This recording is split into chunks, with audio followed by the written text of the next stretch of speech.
the equipment and the machine and the attachment to do that. But when I did that, it failed. It was very small, and I left this on because I couldn't get it to actually iron on the heat press. I had to use the old-fashioned iron to get it on. And not all of it is really solid on here, and it's crinkled, and so I'm just like, fine. Just consider it a failure, do something better. Maybe Fiber Arts needs to buy a press just for hats. Who would I talk to about that? In case you don't know, I'm the Fiber Arts Zerini. So that might be happening. Next up, I said, well, I've got the press going. I'm working on a quilt. I need to do a name tag on this quilt. And I've done it before with 3-inch ribbon. Well, wouldn't you know, I didn't bring the 3-inch ribbon. I brought 1.5-inch ribbon. So I made it work. And then I went to press it. And it's okay that I forgot to flip it, fine. But the color wasn't quite right. And I'm like, well, that's really weird. So then I went to press another piece. And, well, it looks yellow for you using the projector. I tell you, it's green-ish yellow. It's not yellow. And I read up on it, and it could be that I just didn't give it enough heat, or I may not have done it long enough. But either way, I consider it a fail for the coloring. So I'll work on that. All right, so fail 2. I'm not stopping there. I mean, we're makers after all, right? Yeah. So I'm making a costume for my grandson. Many of you know that he wants to be a Sasquatch this year. Right? So I've been working on that. Yes, my house is full of fur. And spoiler alert, what would you do differently next time, Sue? I would change my clothes before I started dinner. I can't tell you how many black hairs I was finding in my food before I started making my dinner. So yes, tip number 5 or whatever we're on. Well, Sasquatch has to have nails, right? So I am very, we'll call it frugal, okay? You can pick these up at the dollar store for $1.25. You can go to other stores and find them for $6.99 once they have the black color. Well, I can buy black fingernail polish for 98 cents, right? So I went to paint my first nail, and yeah, no, that didn't work out so well for me. You can see from all the black on there, and it was all clumpy, and it stuck, and it flipped, and it looked like horrid, and it had to remind myself, you get what you pay for. It's okay. But I didn't let that slow me down. I decided all right, I'm just going to take a step back, think about it, and go forward. Oh, these are also self-stick nails, so that's why they were sticking to everything, right? But if you get a piece of foam, and this is just the corner off a piece of packing foam, you can press that little puppy down on that foam and it sticks. Now you can paint the nails with more patience. So that worked quite well. So I managed to get that one right. I had also been reading on a YouTube video about a fellow crocheter that does amigurumi, and she was doing Rudolph the Red-Nosed Reindeer.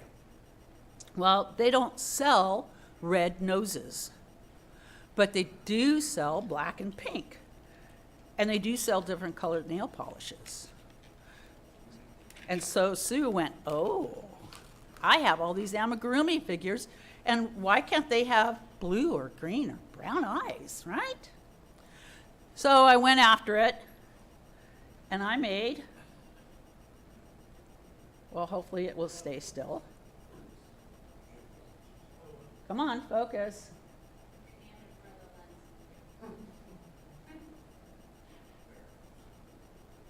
Well, that's better. But you can see they're blue now, just to give you an idea of size. So now I can have different colored eyes for my amigurumi. So I did manage to salvage a little bit here. All right. So I got a little bit. That was good. I continued. I was really happy with my next amigurumi that I did for my grandson. In their school, although it's elementary, they have a mascot, and they're the dragons. So, yeah, somebody asked me if I was continuing to do amigurumi, and yes, I am. So then there was the last fail, because, you just can't stop making. I decided that I'm working on my quilt, which many of you probably saw over on the Quiltinator, and I wanted an 8-inch ruler, so I tried to make one for myself. Oops. But I didn't. First off, it's supposed to be 3 by 8, and you can see from the line right here that I even missed that with the masking tape. Okay. And as you can see, it didn't cut all the way through, right? So I wasn't sure if I was messing up on that or if maybe I had material that was bigger than a 1/4 inch. And it turned out it was both, probably. So now, well, I'll just hold it up. Can you see that part? The cutout part? I got some help, and they were able to help me, thank you, John Dell, cut it out successfully tonight. So I did get two successes after several fails. Yes, so how was your week? Thank you all.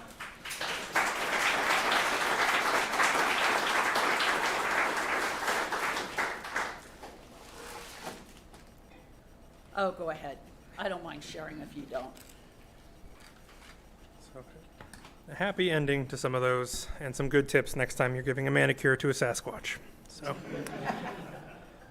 coming up next, in just a second, Vince is going to show a pin cushion.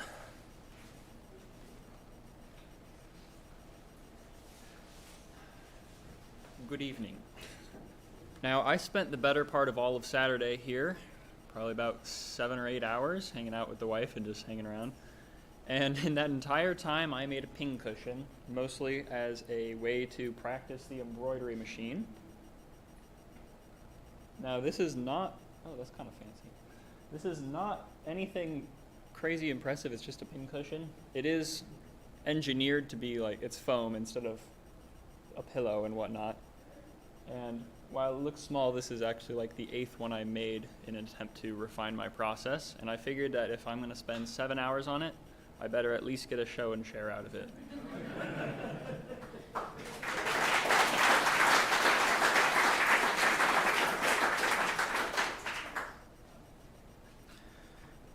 All right, coming up next, Zoe is showing some pants.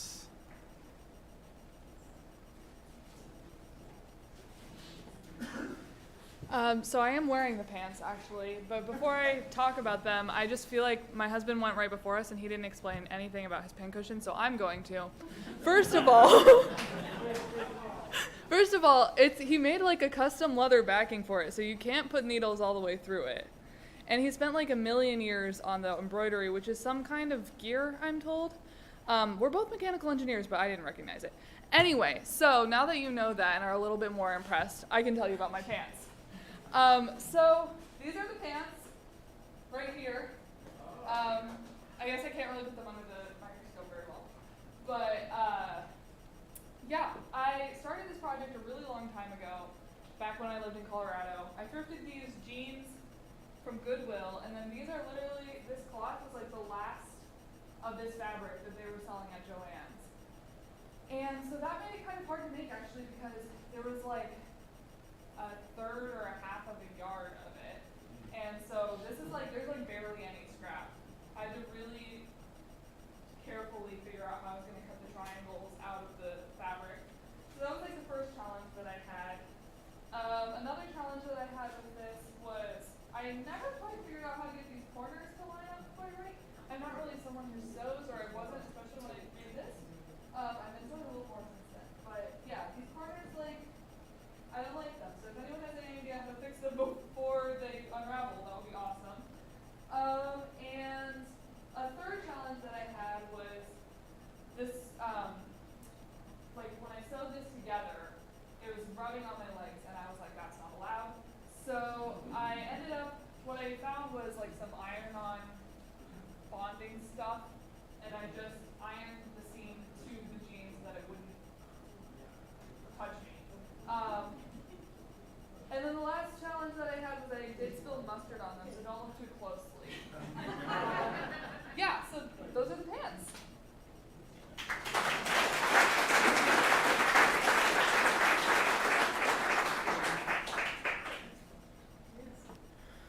All right. Coming up next, Kay is going to talk about yarn chemistry.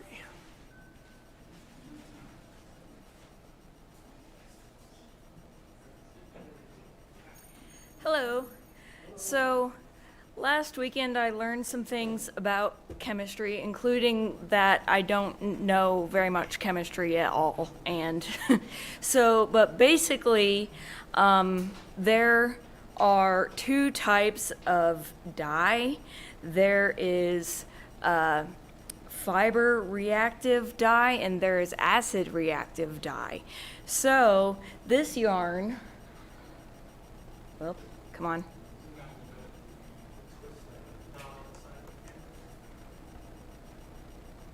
Oh, okay. This is acid reactive dye, and I bought the dye from a real cool place, Dharma Dye, online, and I've just always thought they had like real nice professional stuff, and I was like, surely I can buy their dye and I will just immediately and very easily get the result I am looking for. And that did not happen the first time I tried it. So, what happened at first is I, put the yarn in a pan with a bunch of warm water and just a little sprinkle of citric acid. It said you could also use vinegar, but I didn't think it would be that big a deal, so I just used a little bit. And then it came out like this. So I don't know if you can tell, but the colors are just really not impressive. Like, they're just very pale and they look kind of grayish almost. I was not happy with that at all. So I asked, some people on a Facebook group, like, what should I do differently? And they were like, it's acid reactive dye, you didn't add enough acid. So I took the yarn that I had already dyed once, and I was like, well, I'm just going to keep working with this because worst comes to worst. I mean, it's already pretty bad. I might ruin it, but then it would just still be ruined, so it's fine. So I soaked it in water with 3 whole tablespoons of citric acid this time, mixed it up really good, and then wrung out all the water, and then I added the dye and heat treated it. And finally, this is what more of the result I was looking for. And I'll like hold it up here in case you can see it better like that. I was going for like unicorn with this. That was the vibe I was going for. And I wanted to make this yarn because I have a booth at the Makers Market, and I'm hoping that someone will buy this yarn, and that will help me recoup all the costs of of me ordering things from websites. So, all right, thank you. Question? Yeah.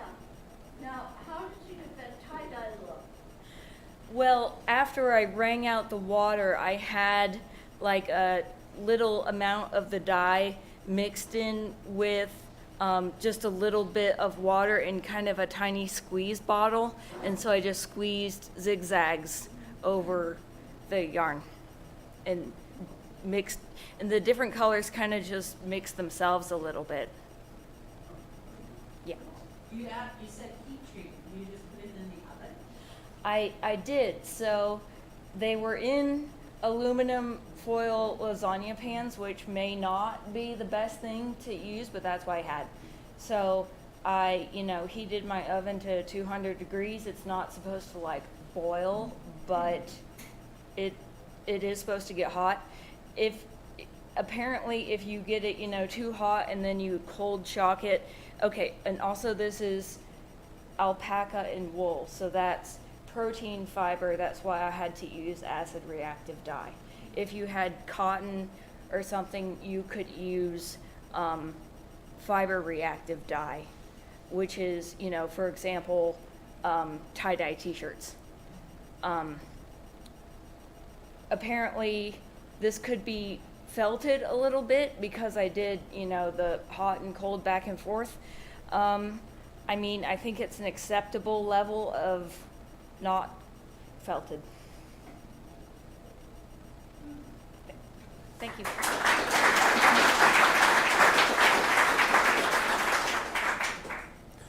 Good plug for the market. Going to bring that up in a little bit again. But before that, we have Walter, who asks the important question: how many iterations does it take to be happy with a box?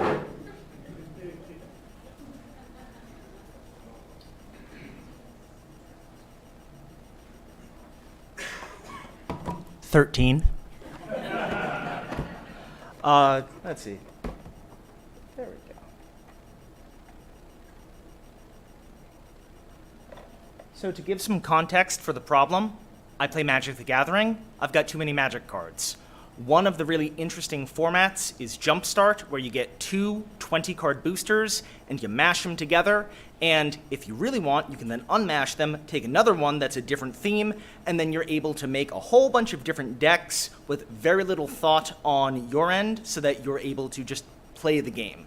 The problem is there's not a lot of ready-made boxes that hold such a small number of cards. And so I wanted a box that would hold exactly 20 cards and also have a little window in the front so you could see what this deck is all about. And this was the first box, and it works, but I wasn't happy with it because I wanted it to have magnets, and I screwed up my calculations for how big I needed to make the holes for the magnets, and really there's a little bit too much of that there, and that's going to damage my card long term. I'm not going to take you through 13 iterations. I will take us to the final version, which I'm quite happy with, which has magnets integrated inside, which was super fun because I hadn't done that before. And printing this version prints upright like this. Great. Okay. How am I going to fit a magnet inside of that? I've never done this before. If I do it exactly in the center point of the circle, that's going to interfere with the hot end. Can't do that. If I do a giant pill shape,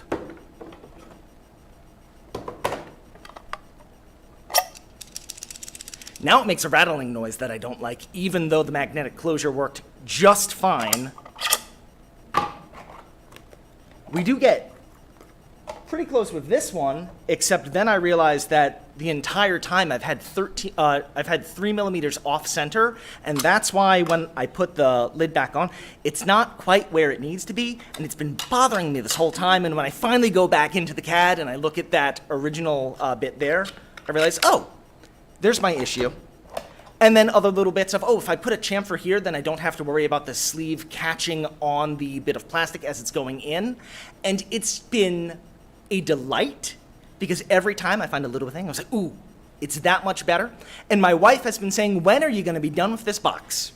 And honestly, I say this one's done, and this one I printed in black, and the fun thing about the black is I think as far as the design goes, it's fine. I'm happy with it.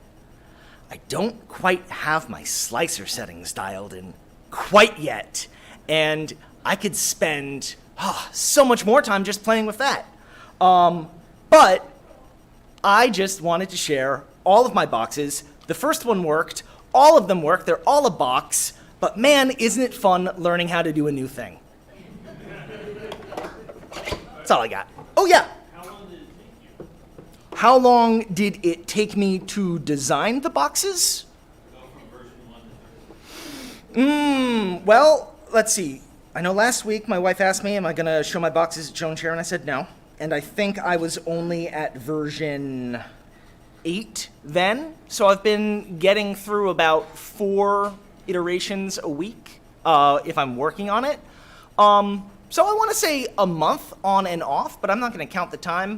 The beautiful thing about parametric design is if you set it up nicely at the beginning, then you know, okay, I'm just tweaking this by a little bit, and it just does everything for you. And so it's just a matter of going in and tweaking the bits that you need.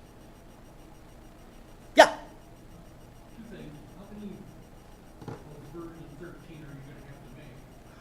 I am planning on making at least 4 more of version 13 in this form, one of it expanded so that it holds 40 cards, and possibly some more that hold 60 cards.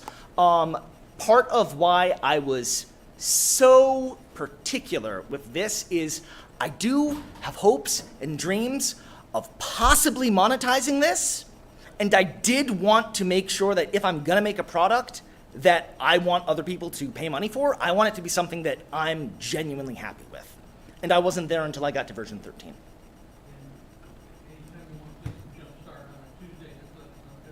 Oh yeah, yeah?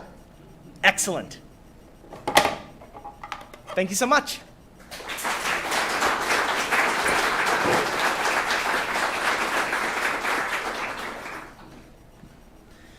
I feel like we've all been there in some way or form. Never quite perfect yet. Did anyone have a project to share that didn't get on the list? Going once, twice? Okay. Well, we do have some announcements. As we mentioned before, the market is less than 2 weeks away. Aliki, do you want to talk about it a little more? Of course I want to talk about it. It's the only thing I want to talk about right now. And my countdown counter says in 11 days, 16 hours, 28 minutes, and it's rolling down, guys. We're losing time as we go. So I have heard a lot of, I want to make and sell things, look at all this cool stuff. Hopefully you're coming to our market because you might not be able to get in to sell things on this one, but we're going to do this every year. What I do need right now is some volunteers. Now, you're thinking, wait a minute, some of us have already put our names on the list, and I really appreciate all of you that have. But here's a problem. Joe, raise your hand for a minute. Just raise your hand. See that man right there? He's going to be at a demo booth welding on our market day, which, by the way, in case you forgot, that is 11 minutes, 11 days, 16 hours, and now 27 minutes away. He's not going to be able to do parking. So here is my ask. I'm not asking any of you to do parking. Do you know kids that need volunteer hours to graduate high school or for their Tennessee promise? By golly, maybe we can help each other out. I don't want 1 or 2 people. Parking is a rough job. I know you make it look super easy, sweetie, and I love you for it. But we'd like to have a good rotation.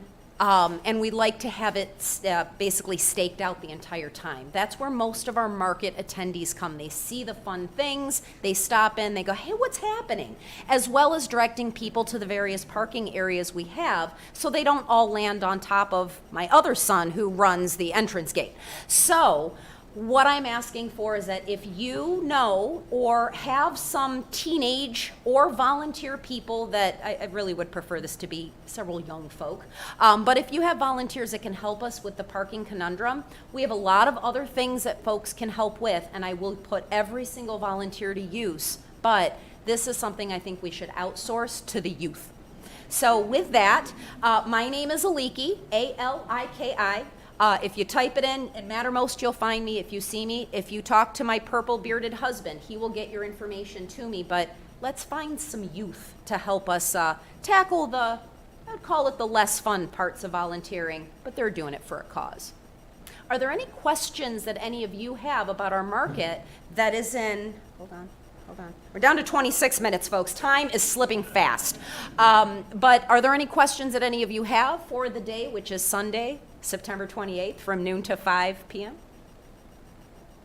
Excellent. I look forward to all of your volunteers. Thank you.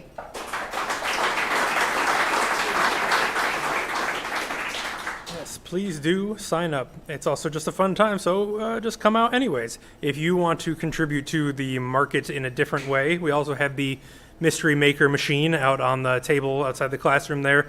It's a little capsule machine where we offer up little tiny treasures that Knox Makers members have made, and the only rule is if it fits in the capsule, it can go in the machine. So if you want to contribute to that, we know there are some people who've already pitched in some stuff, and that's always a delight for people, and they come and they get 2 or 3 at a time. They have a lot of fun.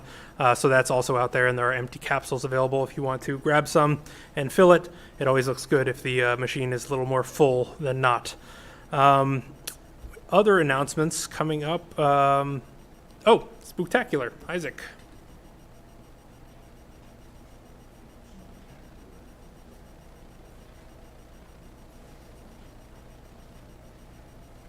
Good evening, friends. Since I was a young person, I have been super into the spooky things, and yes, I am excited for my brief seasonal period of relevancy. One way that I have found to cope with my abundant and perhaps overwhelming affection for you all is to throw a party for you to celebrate Halloween and to enjoy my favorite time of year with my favorite people. And so I wish to remind you that as we do every year, we will be having the Knox Makers annual Spook Show on the 11th of October. If you have not already made plans, you now have them. This thing will involve a couple of movies. We'll watch some short subjects, some weird things that I collect. There will be a ridiculous amount of pizza, soda, candy, and junk food. If you feel like bringing something, you're welcome to, as long as it's not the least bit wholesome. But do not feel moved to bring anything. There will be plenty for everybody. I really just want to have a good time and share horror stuff with you. One of my excellent good new Knox Makers friends was asking me just today, what if I don't like horror? I'm sorry. I mean, it's going to be scary, and there's going to be some gore, there's going to be some guts, it's going to be kind of funny, there'll probably be some nudity. There's not going to be anything that's going to like upset anybody in a permanent sense. The goal is literally to have a good time. Talk amongst yourselves. Many of you have been to this thing before. It is legitimately good. Anyway, I hope that you'll join me. I'll put posters up soon. I'm already frothing at the mouth and looking forward to it. Thank you for helping me to celebrate.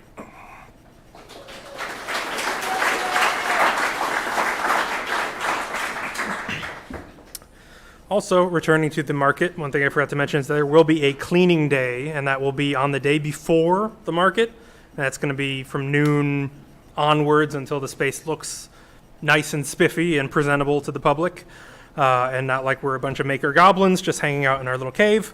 So, yeah, that's going to be the Saturday before the 27th at noon, and so show up. Yes, the Saturday, 27th, Saturday before the market, which is the 28th. Also, there was a donation of vintage computers and equipment. It's in the electronics area. If you are a fan of vintage computing and would like to rifle through and pick out something that looks neat, it is free to a good home. So that is going to be in the electronics lab over in the other bay. And please go check that out if you'd like. Other events coming up. Tomorrow, the 17th, is a kill switch build and fight class. There's one more ticket left for that, so if you want to learn how to make a little, they're cardboard, right, Larry? Yeah? Cardboard and wood-based robot, and learn how to fight those. That's going to be at 6 p.m. Also tomorrow at 6:30 is Woodworking 202. That's the advanced turning class. I do believe that there is a prerequisite for that. Yes? No? 102. So there's still a ticket left for that as well. On the 18th, which is Thursday, there is going to be a new members onboarding. If you are a prospective member or trial member or just want to learn more about Knox Makers, new members onboarding is a requirement to becoming a maker. It's a chance to learn about us as an organization and who we are and why we do what we do. So yeah, that is going to be at 7 p.m. and that's offered up for anyone who would wish to attend. Also at 7 on the 18th is As the Lathe Turns. That's the wood shop, hang out, learn how to turn, and bring your turning projects. So that'll be at 7 as well. On the 20th, there is an intro to the Cutting Torch 101, which is sold out, never mind. But then also on the 20th at 1 p.m. is our Stitch and Bitch. That's our fiber arts social. So if you are working on a fiber project, you can bring that and come hang out. On the 21st at 1 p.m. is a heat press authorization. So you heard Sue mention the heat press before, and that includes the sublimation printer. That's the authorization to learn how to use all that. Yes. I have a free ticket available to that. If anybody wants to come, we have a ticket. Talk to them if you want their ticket for that. Next Tuesday, we're going to have a craft after our talk. So today we had the cookout. Next week our event is going to be a group craft, and that'll be a pin cushion class. So you can make your own custom pin cushion. Pin cushion mentioned tonight, pretty cool. So if you want to make one of your own, that'll be after the show and share next Tuesday. So yeah, other than that, and the market coming up, Lori. I just submitted today a wet felting workshop for the 26th. 26th. A good old Friday night here. So since we're not using any electronics or tools, we can bring something. Are you going to be handling super sharp needles? Wet felting does not involve needles. Well, no, What- we're doing wet. No, that's Needle felt. Oh, okay. No, needle felt. No, we're doing wet felting. It's warm water, cold water, and a lot of stuff. Soap. Yep. And alcohol. Don't drink soap. So I just submitted it, so it should be out, so the 26th, Friday night. 26th, Friday night, wet felting class. Very fun. So with that, that's all we have to talk about tonight. So with that, we'll open up the workshop and let people just hang out. And thank you all for coming.